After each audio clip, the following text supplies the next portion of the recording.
the mass movement of people into and across the European continent. Österreich und Deutschland aufgefordert, die Grenzen zu schließen. A crisis that with each day seems to grow.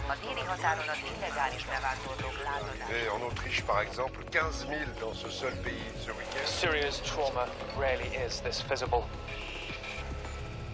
Hello, I'm Richard Gisbert, and you're at The Listening Post. Here are some of the media stories we're tracking this week. The refugee crisis, the news story in Hungary, and the image that changed the coverage. Journalists arrested, deported, accused of being agents for ISIL, and the president still talks up freedom of the press in Turkey. And pushing the brown envelope, the culture of bribery in Nigerian journalism. The Mediterranean refugee crisis spans many countries and features a growing number of pressure points. One of them is Hungary. Its government, led by Prime Minister Viktor Orban, has been criticized over its treatment of refugees and over its treatment of the media trying to cover this story. Journalists have said that they've been pushed away from distressing scenes. Hungary's media authority is denying accusations that it told state-owned television not to broadcast images of refugee children. And when that allegation became public, it was quickly interpreted as a governmental effort to limit sympathy for the refugees. As we all saw last week, a single image, particularly one of a child, really does have the power to change discourse, coverage, even policy. The photograph of the lifeless body of that 3-year-old boy, Aylin Kurdi, face down on a Turkish beach, led to many people seeing this crisis differently and provoked some news outlets to reconsider their coverage of the larger story. Our starting point this week is the Hungarian capital, Budapest.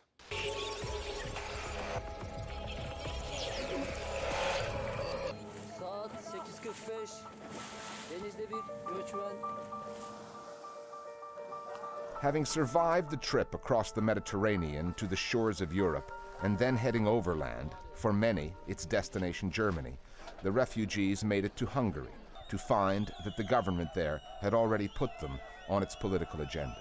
One of those things was a billboard campaign.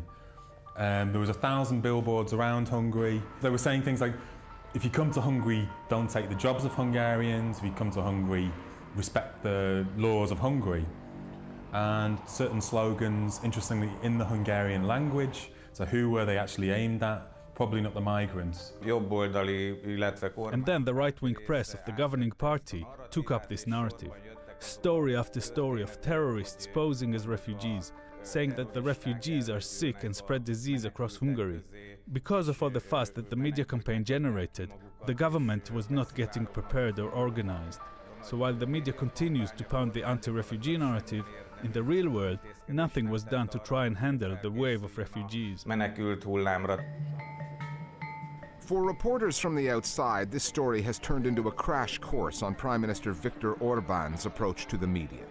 Within a year of taking office for the second time in 2010, his government passed a media law criticized across Europe for granting the authorities new powers to impose huge fines for vague journalistic infractions. That law led to demonstrations, as did Orban's proposal last year to put a tax on the internet, which was shelved after Hungarians protested that it would limit freedom of expression and access to information. That's the recent history, the latest chapter, the limits placed on access for international media to the refugees, and an alleged directive from the Hungarian Media Authority that state-owned television not show images of refugee children. When we asked, the media authority denied issuing such a directive, but it went on to say that, quote, the priority when it comes to refugee and immigrant families is the protection of children. This is hypocritical, and in reality what they want is to avoid portraying the refugees as human beings. It's easier to galvanize public sentiment against a faceless, depersonalized enemy than to see women and children in the crowds of refugees. The migrants, especially the Syrians, have been extremely open, and that's remarkable considering their situation, where they would be avoiding fingerprinting, but they would openly give their name and other personal information to a reporter. Many migrants have said to me that the reporters are our protection, stay with us. Don't leave us, please. The police are nice to us as long as the media are around. The Orban government and others in Europe, including media outlets who have taken a hard line against the refugees, do have influence. However, a single tragedy captured by a lone photographer on a Turkish beach undermined their arguments and shifted the debate as well as the news coverage. The photographer works for Turkey's Doğan news agency, and her images went global after they were tweeted out by Peter Buchart of the NGO Human Rights Watch. I wasn't surprised that it went viral on Twitter. I had expected that. I was taken aback by the fact that so many people came out in the streets and said enough is enough. I'm going to do something to make sure these refugees get to Germany. 2,000 drivers in Austria alone drove into Hungary to pick people up. And I think that's a very beautiful reaction. The picture of the policeman tenderly holding the young 3-year-old boy, Aylin Kurti, had a very particular effect because it involved the person who represents us, as it were, the policeman, and the person who represented them, a tiny child, but they were sort of embraced together in a moment that must have been tragically sad for that policeman to find that boy. And we couldn't anymore say us and them. Suddenly it was all in one picture. We must share these kind of images. Without them, we cannot truly understand this refugee crisis. In the last couple of weeks, the intense, tragic developments did affect public opinion in a positive way. No longer is the entire narrative focused on the imagined danger that refugees pose. And we can see that across broadcast, print and online publications, the tragic element of the story is now in the forefront of the reporting. And not just in Hungary. The Sun, the biggest selling tabloid in the UK, is a notable example of that. Gone, for the time being at least, are the hostile headlines, the editorial hardlines. The paper is one of many news outlets in Europe that now sound more like Bild, Germany's biggest tabloid, which last week printed a handy pull-out guide in Arabic welcoming refugees to Berlin. That tonal shift is something almost no one saw coming before a few pictures changed the narrative. Because those photos went viral on social media, journalists are constantly looking at social media to see what stories are breaking, especially with something like asylum, where so many migrants and asylum seekers actually operate through mobile phone systems and social media systems. That's where they find these stories. And I think they began to realize that they were out of step and maybe a bit old-fashioned. We are dealing with a media which often doesn't tell the human angle of the story. It is possible to counteract this kind of often uninformed Western media dialogue with the stories of real people. It wasn't an easy decision to tweet this brutal picture, but the world needed to see it, and it opened people's hearts. And I think that's the greatest tribute that we can pay to Aylan Kurdi. On the download this week, our reviewers on the coverage of the refugee story unfolding in Europe. This week, Germany's biggest tabloid newspaper, Bild, published an edition with no images at all in an attempt to show the importance of photojournalism. The image of the dead boy may have been very shocking to many people, but I think that's exactly why we send journalists and photographers abroad. It's to bring home the individual human impact of the numbers and the reports of the events that are happening so far away, which may not otherwise reach us.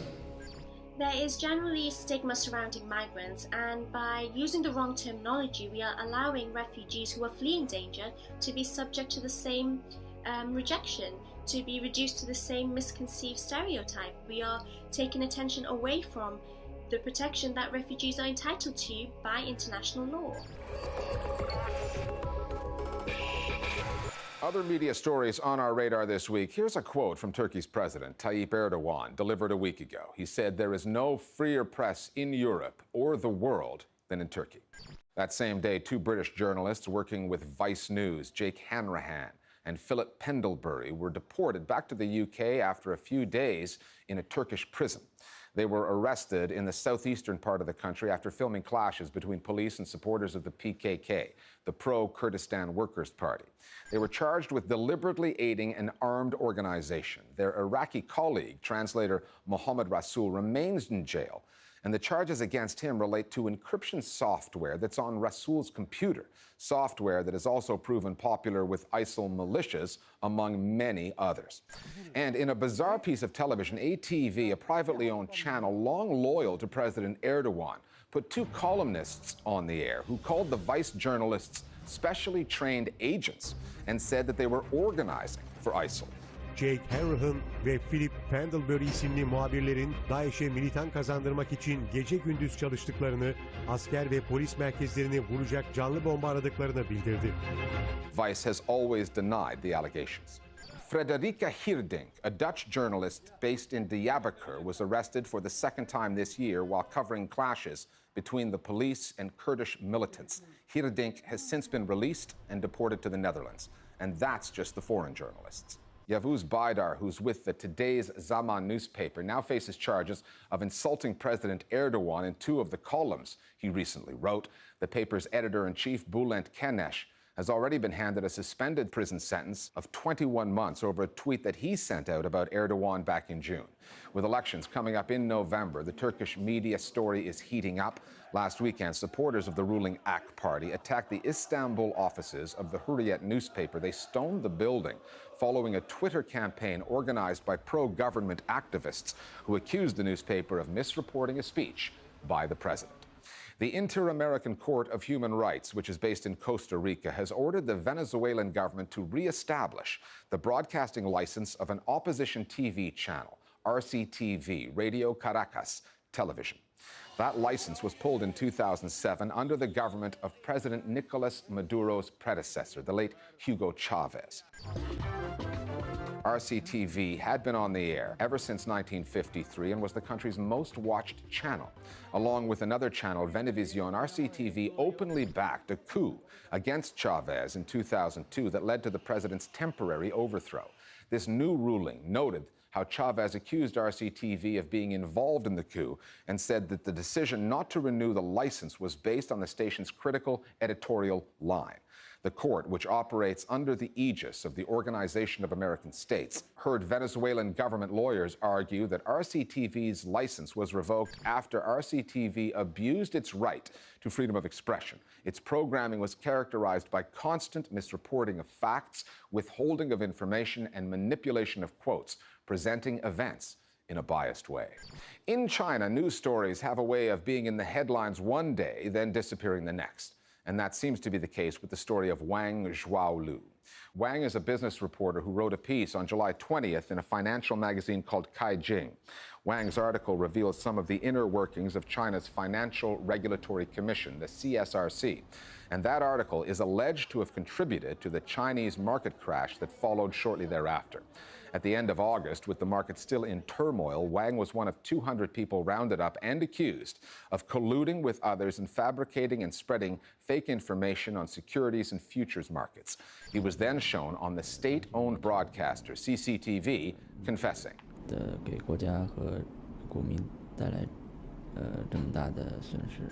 The next day, according to the Hong Kong-based researcher David Bandursky and the Wise News database, 17 newspapers in China ran that confession story, all following the official news release from the state news agency Xinhua. The following day, a piece in the Global Times, an outlet very close to the ruling Communist Party, wrote of Wang Zhuaolu, clearly he cannot bear all of the blame. Since then, nothing. The story has all but vanished. This weekend marks the first anniversary of a big news story out of Nigeria, the collapse of a church hostel in Lagos. 116 lives were lost, but the way the story was reported in the Nigerian news media stank of corruption. The syndrome is known as brown envelope journalism. It's when reporters accept bribes. Typically, the cash comes in brown envelopes, hence the name. Ostensibly, the money is given to cover a journalist's travel costs and other expenses, but the understanding is clear. The money affects the way the story is reported. And that's allegedly what happened with that hostel last year. It's easy to condemn journalists for taking bribes, but like most stories of corruption, the reality is that there are some complexities involved. Nigerian journalists are among the worst paid reporters in Africa, and that's when they actually do get paid. And in a country where corruption tends to trickle from the top down, rooting it out of any single institution, such as the news media, is easier said than done. The Listening Post's Nick Muirhead now from Lagos, the media capital of Africa's most populous country.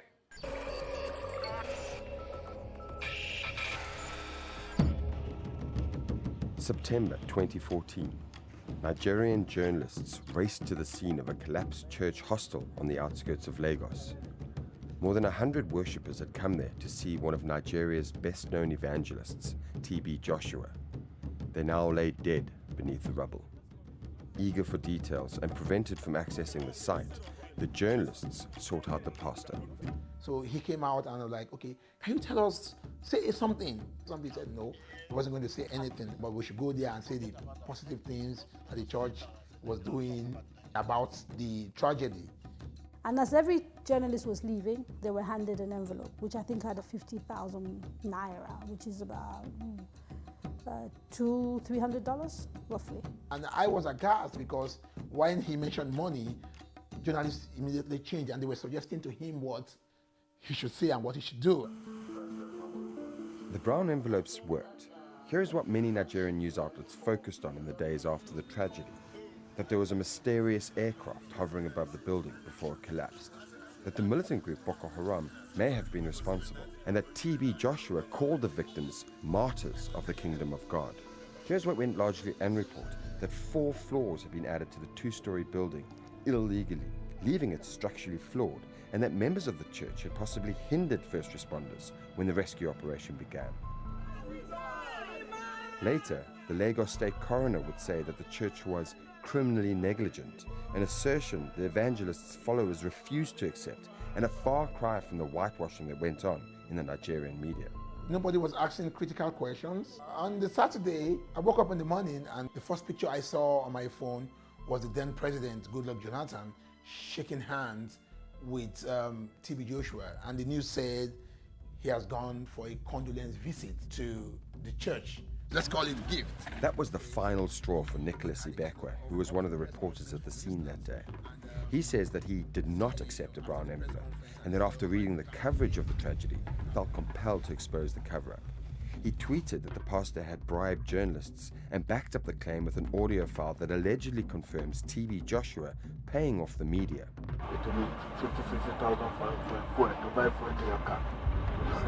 The pastor has not commented on the authenticity of the recording, not publicly and not in response to our questioning. But the backlash to the claim online was swift, and the most scathing attacks, says Ibekwe, came from journalists. People wrote damaging articles about me, and I was like, what are they writing about? We're talking about 116 lives here. And the only thing you people could see was if I was trying to become famous by that. I broke a story. This man bribed journalists. You listening to the audio. You saw him say he was giving them 50,000 naira each. There was a big kerfuffle about it on social media because journalists get very uncomfortable. Those who collect brown envelopes get very uncomfortable when there's one who doesn't, because it shows them off. And I think deep down inside they feel a sense of shame, and they do know that what they're doing is wrong. This July, the state government in Lagos chose not to prosecute the church for criminal negligence, but rather slapped it with the misdemeanor charge of failing to obtain the requisite permit. Nigerian journalists often acquiesce to brown envelope journalism due to their financial situations. The average salary, we are told, is 40,000 naira or $200 a month. That is less than the bribe that TB Joshua allegedly offered last year. And sometimes journalists are not paid at all.